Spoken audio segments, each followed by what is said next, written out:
नमस्कार दोस्तों, स्वागत है आपका देश नीति के इस खास कार्यक्रम सत्ता की जंग में।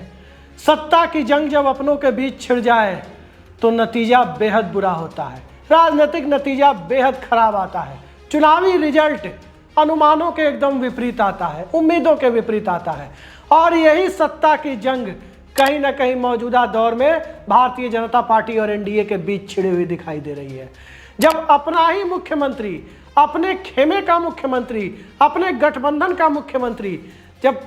प्रधानमंत्री के साथ मंच साझा करने से इनकार कर दे तो इसे क्या कहा जाए। अपने ही गठबंधन का मुख्यमंत्री प्रधानमंत्री की पार्टी के साथ संबंध रखने को विधानसभा चुनाव में या किसी भी चुनाव में अपनी पार्टी के लिए एक नुकसान की परिस्थिति बताते हुए प्रधानमंत्री के साथ जाने की बजाय पैरेलल मंच लगाने की बात कर दे, समानांतर सभा करने की बात कर दे, तो आप अंदाजा लगा सकते हैं कि हालात कितने बुरे हो चले हैं, क्रेडिबिलिटी का संकट कितना बड़ा हो चला है। और भारत के धर्मनिरपेक्ष स्वरूप के ऊपर जिस हमले की बात कुछ संस्थाएं और विपक्षी दल कर रहे थे, गोदी मीडिया को छोड़कर स्वतंत्र मीडिया कर रहा था, उस दौर में यदि अपना ही कोई मुख्यमंत्री इन्हीं सब सवालों को लेकर देश के प्रधानमंत्री के ऊपर, उनकी पार्टी के ऊपर सवाल खड़े करने लगे तो आप कह सकते हैं कि मौजूदा दौर में हालात कितने बुरे हो चले हैं। 2024 के लिए क्रेडिबिलिटी का संकट कितना बड़ा हो चला है। और इन संकट के बीच भारतीय जनता पार्टी खुद के लिए अपना रास्ता तलाशने की अब कौन सी नई कवायद करते हुए सामने आएगी, ये तो भविष्य के गर्भ में है। लेकिन फिलहाल जो वर्तमान में दिखाई दे रहा है वो हालात बद से बदतर हो जाने की तरफ संकेत करता है। ताजा मामला मिजोरम के मुख्यमंत्री जोरमथंगा का है। जोरमथंगा एनडीए अलायंस के पार्टनर है। जोरमथंगा मौजूदा दौर में भारतीय जनता पार्टी के साथ कदम से कदम मिलाकर खड़े दिखाई दे रहे हैं। लेकिन मणिपुर में जो कुछ भी हुआ, जो भी हुआ मणिपुर में, कुकी समुदाय जिनको मिजो लोग अपना मानते हैं, उनको जिस प्रकार से खदेड़ने की कवायद हुई, जिस प्रकार से उनके साथ बर्बरता की गई और जिस प्रकार से चर्च को जलाया गया, अलग अलग हिस्सों में चर्च को आग के हवाले किया गया, उन सब परिस्थितियों को देखते हुए प्रधानमंत्री की 30 अक्टूबर को मिजोरम के मामिट कस्बे में जो रैली हो रही है, उस चुनावी रैली में मुख्यमंत्री ने साथ जाने से मना कर दिया है। वो उनके ही गठबंधन के लिए रैली हो रही है, उनकी ही पार्टी के गठबंधन, जिस गठबंधन में उनकी पार्टी हिस्सा है, उसके समर्थन में वो रैली हो रही है। लेकिन मुख्यमंत्री ने मीडिया से मुखातिब होते हुए साफ साफ कह दिया कि हम प्रधानमंत्री और भारतीय जनता पार्टी के शीर्ष नेतृत्व के साथ मंच साझा करने की स्थिति में नहीं है। अब इससे बुरी स्थिति किसी पार्टी के लिए, किसी गठबंधन के लिए और क्या हो सकती है जब अपने ही गठबंधन का मुख्यमंत्री, अपने ही खेमे का मुख्यमंत्री साथ चलने से मना कर दे। बड़ी मुश्किल से, बहुत बड़ी लंबी कवायद के बाद बेंगलुरु की बैठक के समानांतर दिल्ली के अशोका होटल में तकरीबन 9 साल के बाद एनडीए के नाम पर कुछ दलों को जुटाया गया। यदि जुटाए गए लोगों में से भी लोग साथ आने को तैयार ना हो तो आप अंदाजा लगा सकते हैं कि परिस्थितियां कितनी भयावह होती जा रही है। और इतनी भयावह परिस्थितियां यदि भारतीय जनता पार्टी के लिए उसके सबसे सुरक्षित माने जा रहे पूर्वोत्तर के किले में हो रही है तो भारतीय जनता पार्टी आगामी लोकसभा चुनाव में किस बूते चुनाव लड़ेगी। 3 दिसंबर को सब कुछ साफ हो जाएगा कि 7 नवंबर के मतदान में मिजोरम ने क्या फैसला दिया। 3 दिसंबर को यह भी साफ हो जाएगा कि राजस्थान, मध्य प्रदेश, छत्तीसगढ़ में भारतीय जनता पार्टी ने अपने लिए कितनी सियासी जमीन बचाई और कितनी गंवाई। लेकिन अभी जो परिस्थितियां दिख रही है, उन परिस्थितियों में यदि मिजोरम भी प्रधानमंत्री के साथ चलने से इनकार कर दे, भारतीय जनता पार्टी के साथ चलने से इनकार कर दे और इन सब के बीच राजस्थान, मध्य प्रदेश में से कोई एक राज्य नहीं आता है, तो बड़ा संकेत ये होगा कि प्रधानमंत्री को 2024 की लड़ाई अपने 3 सूबेदारों के बूते लड़नी होगी। जी हाँ, गुजरात का सूबा जहाँ उनके एक टोकन सूबेदार मौजूद हैं, भूपेंद्र पटेल मुख्यमंत्री पद पर आसीन है। दूसरा सूबा उत्तर प्रदेश, सबसे बड़ा सूबा, 80 लोकसभा सीटें, और वहां कार्यवाहक चीफ सेक्रेटरी और कार्यवाहक डीजीपी के सहारे चलाई जा रही सल्तनत लोकसभा चुनाव में फ्रूटफुल रिजल्ट दे देगी, अपनी उम्मीदों के अनुरूप रिजल्ट दे देगी। गुंजाइश तो कम होती दिखती है। और तीसरा असम के मुख्यमंत्री हेमंता बिस्वा शर्मा, आधे कांग्रेसी आधे भाजपाई, कांग्रेस से आकर ईडी का प्रेम पत्र पाने के बाद भाजपाई बने कांग्रेसी। तो इन 3 के बूते 2024 की सियासत लड़ने की अगर नरेंद्र मोदी के सामने परिस्थितियां खड़ी होती है तो वो परिस्थितियां सबसे खराब परिस्थितियां भारतीय जनता पार्टी के लिए हो सकती है। इतनी बुरी परिस्थिति तो 2004 में फील गुड और इंडिया साइनिंग के दौर में अटल बिहारी वाजपेयी की ही थी, जब उनके पास चुनाव लड़ने के लिए, चुनाव में जाने के लिए जिन राज्यों की सत्ता उनके हाथ में थी, जिन बड़े राज्यों की, उनमें मध्य प्रदेश, राजस्थान और छत्तीसगढ़ और गुजरात ही बच रहे थे। तब भी 4 राज्य बच रहे थे, लेकिन अब परिस्थितियां एक अलग डायरेक्शन में जाती हुई दिख रही है। और जब अलग डायरेक्शन में परिस्थिति जा रही है तो ये सवाल सबसे बड़ा हो जाता है कि वो कौन से हालात पैदा हो गए जिन हालात के बीच भाजपा के शीर्ष नेतृत्व के साथ उन्हीं के अलायंस के लोग मंच साझा करने से इनकार कर देते हैं। जरा अलायंस पार्टनर की सूची देख लीजिए, कौन है भारतीय जनता पार्टी के साथ। मोटे तौर पर अगर देखना शुरू करें तो रामविलास पासवान के भाई पशुपति पारस और भतीजे चिराग और बेटे चिराग पासवान, 2 खेमों में बटी हुई रामविलास पासवान की विरासत। ठीक इसी तरह से शिवसेना से टूट कर आया शिंदे गुट और अजीत पवार के नेतृत्व में शरद पवार की विरासत पर दावेदारी ठोकने के बाद, वहां नाकामयाबी मिलने के बाद अलग गुट बनाकर भाजपा के साथ आया अजीत पवार का खेमा। दोनों के पास जनाधार नहीं है, जनाधार उनकी पुरानी पार्टी के पास है। चिराग पासवान की पार्टी का जनाधार सिर्फ इतना है कि तमाम कवायद के बावजूद बिहार में सिर्फ 1 विधानसभा सीट मिलती है, और 1 लोकसभा सीट वाली पार्टी भी यदि इस दौर में साथ आने से इनकार कर दे तो आप कह सकते हैं कि हालात बहुत बुरे हो चले हैं।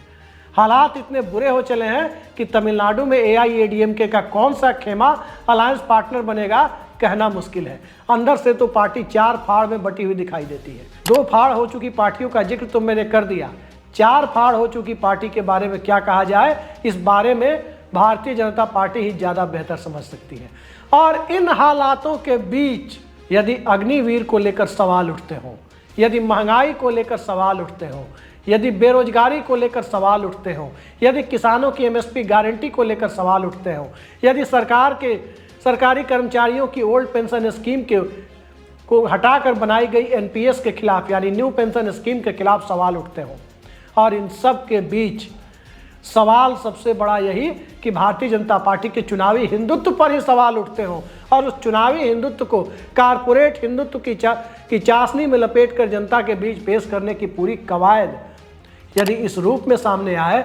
कि मणिपुर में अफीम की खेती कथित तौर पर सबसे बड़ा मुद्दा बनते हुए सामने आए, और उस अफीम की खेती के सहारे मैतेई और कुकी के झगड़े के बीच से अपनी आर्थिक बुनियाद या अपने लिए आर्थिक रास्ता तलाशने की कवायद यदि राजनेता करते हुए नजर आए तो निश्चित तौर पर अभी तो जोरामथंगा ने मंच शेयर करने से इनकार कर दिया है। कल पता नहीं कितने और लोग होंगे जो प्रधानमंत्री के साथ, भारतीय जनता पार्टी के शीर्ष नेतृत्व के साथ मंच शेयर करने से इनकार कर दे। वरना कौन सोच सकता था कि योगी आदित्यनाथ जैसे ताकतवर मुख्यमंत्री भी एक दौर में सड़क पर प्लेन उतारने, एक्सप्रेसवे का उद्घाटन करने और उन सब के बीच पैदल चलते हुए जब दिखाई दे रहे हो तो कोई सोच नहीं सकता था कि योगी आदित्यनाथ जैसा ताकतवर मुख्यमंत्री जब प्रधानमंत्री के सामने, अपने ही खेमे से आने वाले प्रधानमंत्री के सामने यदि पैदल चलने पर मजबूर हो जाता हो, उस दौर से जब दुनिया कितनी आगे बढ़ चुकी, गंगा और ब्रह्मपुत्र में कितना पानी बह चुका कि अब हालात ऐसे आ गए हैं कि अपने ही खेमे का 1 लोकसभा सीटों वाले राज्य का मुख्यमंत्री भी साथ बैठने से इनकार कर दे, मंच साझा करने से इनकार कर दे। आने वाले वक्त में भारतीय जनता पार्टी का कोई नेता यदि मंच साझा करने से इनकार कर दे तब भी किसी को आश्चर्य नहीं होना चाहिए। राजस्थान के चुनाव में हालात बुरे हो चले हैं। राजस्थान में वसुंधरा राजे के कितने समर्थकों को एडजस्ट किया जाएगा और कितनों को नहीं किया जाएगा, जिनको नहीं किया जाएगा वो क्या करेंगे, और जिनको किया जाएगा उनको उनकी पसंदीदा सीट से नहीं किया जाएगा तो वो कितना मजबूत चुनावी नतीजा देगा, ये किसी से छिपा नहीं है। क्या होने वाला है राजस्थान में, लेकिन ये भी किसी से नहीं छिपा है कि मध्य प्रदेश में शिवराज सिंह चौहान का वैकल्पिक नेतृत्व, भारतीय जनता पार्टी के अंदर शिवराज सिंह चौहान का अल्टरनेटिव तैयार करने की कवायद भारतीय जनता पार्टी के चुनावी नतीजों को इतना पीछे ले जाएगी जिसकी उम्मीद संभवतः बीजेपी को भी नहीं रही होगी कि उसके सबसे महत्वपूर्ण रणनीतिकारों में से एक भूपेंद्र यादव के सामने यदि भारतीय जनता पार्टी के अंदर जूतम पैजार और गाली गलौज की चीज़ें खुलेआम फुटेज के रूप में आपके हमारे सबके सामने पहुंचने लगे तो हालात अंदर से कितने जर्जर हो चले हैं कि ना तो शिवराज भाजपा चुनाव जिताने की स्थिति में है, ना ही महाराज भाजपा चुनाव जिताने की स्थिति में है, और ना ही नाराज भाजपा खुश होकर के भारतीय जनता पार्टी के साथ खड़े होने की स्थिति में है। और इन सब के बीच, यानी शिवराज भाजपा, महाराज भाजपा और नाराज भाजपा, इन सब के बीच समन्वय की जिम्मेदारी संभालने वाले लोग यदि दिल्ली का रास्ता देखने की बजाय अपने सामने होते हुए गाली गलौज को, जूतम पैजार को यदि मध्य प्रदेश भाजपा की मौजूदा समय की नियति मानकर 3 दिसंबर के नतीजों के लिए प्रवक्ताओं के अंदर आत्मविश्वास भरने की हद तक चले जाए कि आखिर गोदी चैनलों पर प्रवक्ताओं को जाना ही होगा और वहां डिफेंड करना ही होगा, और गोदी चैनल जहां आधे काम करते हुए नजर आते हैं वहां आधे काम करने के लिए भी प्रवक्ताओं को, पार्टी प्रवक्ताओं को अभी से अपनी पीठ दिखाने की बजाय मजबूती से सामना करने के लिए मोटिवेट करने की नौबत आ रही हो, तो उस परिस्थिति में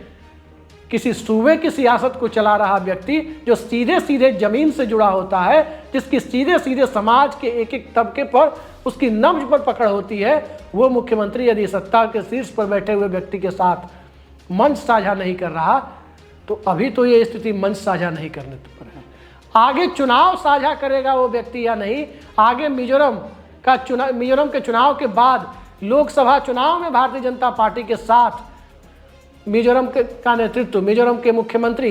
या मिजोरम में सत्ता में आने वाला कोई भी दल यदि बीजेपी के साथ खड़ा नहीं हो पाया, फिर पूर्वोत्तर में क्या मैसेज जाएगा, फिर मणिपुर में क्या मैसेज जाएगा, फिर अलग अलग जनजातीय समुदायों के बीच अलग अलग तरीके से अपनी सियासी बिसात को बिछाने की कवायद में हमेशा अपनी अलग सियासत को चलने वाला अरुणाचल प्रदेश किस दिशा में जाएगा, और मेघालय की बात करें, नागालैंड की बात करें, और इन सब के बीच त्रिपुरा की बात करें, तो अब कौन सा राज परिवार त्रिपुरा में भारतीय जनता पार्टी का रेस्क्यू ऑपरेशन चलाने आएगा, इन सब पर सवाल खड़े होंगे। बोडोलैंड के इलाके में भी भारतीय जनता पार्टी के परफॉर्मेंस पर सवाल खड़ा होगा। तो तरुण गोगोई के बेटे किस प्रकार से भारतीय जनता पार्टी के लिए वहां पर मुसीबत पैदा कर रहे हैं, और किस प्रकार से असम में भी हेमंता विश्व शर्मा की सियासी चूल्हे हिलने की नौबत आने लगेगी, खासकर विधानसभा चुनाव के बाद 3 दिसंबर के बाद। ये आगामी लोकसभा चुनाव के लिए भारतीय जनता पार्टी को अब नए सिरे से कोई रणनीति बनाने की नौबत आ जाए, किसी को आश्चर्य नहीं होना चाहिए। सिर्फ राम मंदिर मिजोरम से लेकर जम्मू तक और गुजरात से लेकर बंगाल तक भारतीय जनता पार्टी के लिए समा बांध देगा, इसकी उम्मीद भाजपा के लोगों को अब नहीं हो चली है। उस दौर में नहीं हो चली है जिस दौर में जातिगत जनगणना बिहार से लेकर महाराष्ट्र तक सियासत को प्रभावित करने की स्थिति में आ गया है। उस दौर में भी भारतीय जनता पार्टी को राम मंदिर के मुद्दे के सहारे बहुत उम्मीद दिखाई नहीं दे रही है। जिस राम मंदिर वाले सूबे में कार्यवाहक चीफ सेक्रेटरी और कार्यवाहक डीजीपी के सहारे सरकार चलाने की नौबत हो, इतना बड़ा आईएएस और आईपीएस का काडर होने के बावजूद लखनऊ के नेतृत्व पर दिल्ली के भाजपा नेतृत्व को अब एतबार नहीं रहा, लिहाजा कार्यवाहक व्यक्ति को ही लगातार एक्सटेंशन दर एक्सटेंशन देकर पूरी सत्ता को अपने हिसाब से चलाने और दिल्ली का परोक्ष कंट्रोल बनाए रखने की जो कवायद है वो लखनऊ को कितनी रास आ रही है। और खासकर उस दौर में जब आइजोल को, जी हाँ, मिजोरम की राजधानी आइजोल को वो कवायद रास नहीं आ रही, तो लखनऊ को कवायद कैसे रास आएगी। और लखनऊ की को कवायद रास अगर नहीं आती है तो गोरखपुर का मठ, गोरक्षपीठ, जो अपनी स्वतंत्र चेतना और स्वतंत्र इतिहास के लिए भारतीय जनता पार्टी से इतर जाकर, हिंदू महासभा से इतर जाकर कई बार अपनी सियासत को नए तरीके से परिभाषित करता रहा है, तो क्या एक बार फिर भारतीय जनता पार्टी के अंदर सत्ता का घमासान इस ढंग से छिड़ने वाला है जिसकी आहट सबसे पहले जोरमथंगा को मिल गई है, मिजोरम के मुख्यमंत्री को मिल गई है। और मिजोरम के मुख्यमंत्री ने क्या वही चाल चलने की कोशिश की है जो चाल एक दौर में भारतीय जनता पार्टी के शीर्ष नेतृत्व के सामने त्रिपुरा के मुख्यमंत्री के शपथ ग्रहण समारोह में लाल कृष्ण आडवाणी की हाथ जोड़े उस तस्वीर को भी जरा याद कर लीजिए, जब नरेंद्र मोदी उनकी तरफ ताकना भी, उनकी तरफ देखना भी मुनासिब नहीं समझा था। वो फुटेज चारों तरफ है, सबके सामने है। और वो कवायद यदि जोरमथंगा नरेंद्र मोदी के साथ करते हुए नजर आए तो राजनीति की नियति और कुछ हो या नहीं हो, भारतीय सियासत का आडवाणीकरण कभी समय से पहले तो कभी समय के चलते हुए और तो कभी समय के बाद सियासत की नियति ही आडवाणीकरण है। आडवाणी सियासत में सबको होना है। फर्क सिर्फ इतना है कि आडवाणीकरण की प्रक्रिया कब, कौन और कैसे शुरू करता है और कहां से शुरू करता है। तो देखते हैं मोदी के आडवाणीकरण की प्रक्रिया में जो पहला कंकड़ मारने की कोशिश, जो पहला संकेत देने की कोशिश मिजोरम के मुख्यमंत्री ने की है, आगे कौन उस पर चिन्हों पर चलता हुआ नजर आता है। भारतीय जनता पार्टी के अंदर तमाम चीज़ें ठीक नहीं है, उस पर हम फिर कभी चर्चा करेंगे। लेकिन जो फिलहाल दिख रहा है वो साफ दिख रहा है कि जिस एनडीए के रूप में 36-37 दलों को जुटाया गया था, वो दल कम, दलदल ज़्यादा, और उस दलदल में उस गठबंधन को लीड करने वाली भारतीय जनता पार्टी सबसे ज़्यादा पसोपेश में नजर आ रही है। फिलहाल के लिए इतना ही। नमस्कार।